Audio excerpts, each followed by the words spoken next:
بسم الله الرحمن الرحیم. واجب الاحترام سامعین و ناظرین، د شعبان المعظم د مبارک میاشتې نن اتم تاریخ دی او د شعبان المعظم د مبارک میاشت چې دا دیتا استقبال رمضان میاشت ورته وي. په دې میاشت کې جناب نبی کریم صلی الله علیه وسلم د رمضان المبارک د استقبال لپاره تیاری فرمایلی دی. دی وجنا رجب المرجب ته چې کوم میاشت تیر شو هغې ته اهتمام رمضان وي، د اهتمام رمضان میاشت ده، او شعبان المعظم د استقبال رمضان میاشت ده. موږ تاسو وینو چې د چا کور ته څومره لوی معزز او مکرم او محترم ملما را روان وي، هغه عمره جوش و خروش سره او جذبی سره ولولي سره دغه استقبال کیږي، او چې څومره جوش و خروش سره او د زړه خلوص او د زړه د کمې نه چې د کم ملما استقبال وشي نو هغه ملما هغه عمره زیات خوشحالیږي. لہذا رمضان المبارک مونږ تاسو د پاره د یو عظیم المرتبت او یو ډیر لوی قیمتي د ملما حیثیت لري.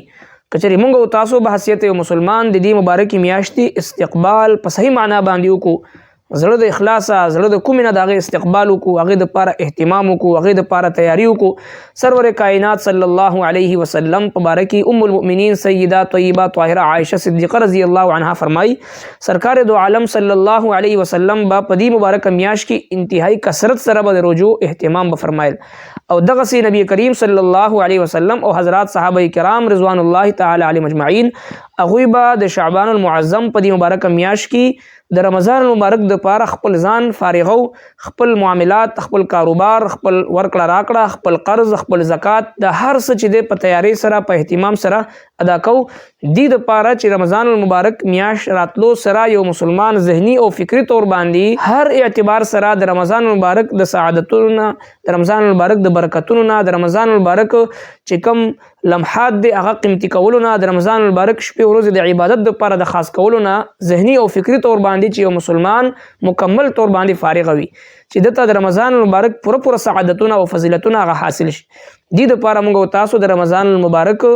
چې کوم آمد دی د هغې دپاره اوس نه اهتمام او تیاری شروع کړو، خپل معاملات راغونډول، خپل زکات ادایګي او خپل نور چې کوم مالی معاملات وي لین دین وي د هغې نه ځان فارغول، چې رمضان المبارک دا میاشت موږ تاسو دپاره الله رب العالمین یو نعمت ګرځولی دی چې په دې کې موږ تاسو عبادت دپاره ځان فارغ کړو. الله جل شانه د عمل توفیق را نصیب.